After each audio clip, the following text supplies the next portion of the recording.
ഇന്ന് രാവിലത്തെ ഭക്ഷണത്തിന് ശേഷം അക്ഷയയിലൊക്കെ പോയി കുറച്ച് പണികളൊക്കെ ഉണ്ടായിരുന്നു. അത് തീർത്തിട്ട് വന്നപ്പോഴത്തേക്കിനും ഇവിടെ കുറച്ച് വിരുന്നുകാർ വന്നു. അറിയില്ല വരുമായിരുന്നു എന്ന്. പിന്നെ അവർക്ക് ഒരു തട്ടിക്കൂട്ട് ഭക്ഷണം പെട്ടെന്ന് തയ്യാറാക്കി കൊടുത്തു. ഏകദേശം 1 മണിയായപ്പോഴാണ് അവർ വന്നത്. പിന്നെ പെട്ടെന്ന് ഞാൻ തയ്യാറാക്കി. ഇന്ന് ചെറിയൊരു രീതിയിലുള്ള ഭക്ഷണമാണ് കൊടുത്തത്. ഇന്നത്തെ ഈ കൊച്ചു വിശേഷം ഞാൻ ഈ വീഡിയോയിൽ ഉൾപ്പെടുത്തുന്നു. എല്ലാ കൂട്ടുകാരും കണ്ടിഷ്ടപ്പെട്ടാൽ ഒന്ന് സബ്സ്ക്രൈബ് ചെയ്യുക, ലൈക്ക് ചെയ്യുക, അതുപോലെ ഹൈപ്പ് ചെയ്യുക. അപ്പോഴേ ഇന്നത്തെ എൻ്റെ ചെറിയ വിശേഷങ്ങൾ കാണാമല്ലോ അല്ലേ? അപ്പോൾ കാണുക.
വറ്റി വരട്ടെ. അങ്ങനെ ഇട്ട് ചായ കുടിക്കാൻ ഇനിയും കുറച്ച്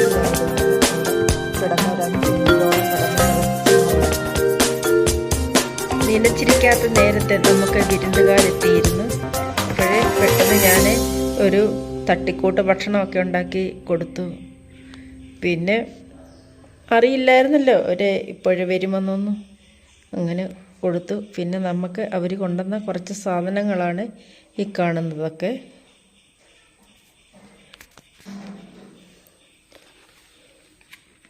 എനിക്ക് ക്രീം തീർന്നു പോയായിരുന്നു. അപ്പോൾ ഒരു ബെഞ്ചാറായസിൻ്റെ ക്രീം, അലോയിവേര ക്രീമാണ്, മോയ്സ്ചറൈസിങ് ക്രീമാണ്. ഇതിൻ്റെ അകത്ത് പാരാഫിൻ ഫ്രീ എന്നൊക്കെ എഴുതിയിട്ടുണ്ട്. ക്രീം കണ്ടിട്ട് നല്ല ക്രീമാണെന്ന് തോന്നുന്നു. എഴുതിയിട്ടുണ്ട് non greasy, paraffin free, petroleum free എന്നൊക്കെ എഴുതിയിട്ടുണ്ട്. കണ്ടിട്ട് നല്ലതാണെന്ന് തോന്നുന്നു. ഇനി ഉപയോഗിച്ച് നോക്കാം. ഞാൻ ഇതുവരെ ഉപയോഗിച്ചിട്ടില്ല ഈ ക്രീം. എൻ്റെ ക്രീം തീർന്നതായിരുന്നു. വാങ്ങിക്കണമെന്ന് വിചാരിച്ചിരിക്കുകയായിരുന്നു. അപ്പോഴാണ് എനിക്ക് ക്രീം കിട്ടിയത്. അപ്പോഴേ ഇന്ന് ഈ ചെറിയ വീഡിയോ ഇത്രയുമേ ഉള്ളൂ. കൂട്ടുകാർക്ക് കണ്ട് താല്പര്യപ്പെടുന്നെങ്കിൽ ഒരു സബ്സ്ക്രൈബ് ചെയ്തേക്കുക. Bye, thank you. ഇത് ഫ്രിഡ്ജ് വെക്കേണ്ട മുട്ടായിയാണ്. അപ്പം നമുക്ക് കിട്ടിയ സമ്മാനമാണിന്ന്.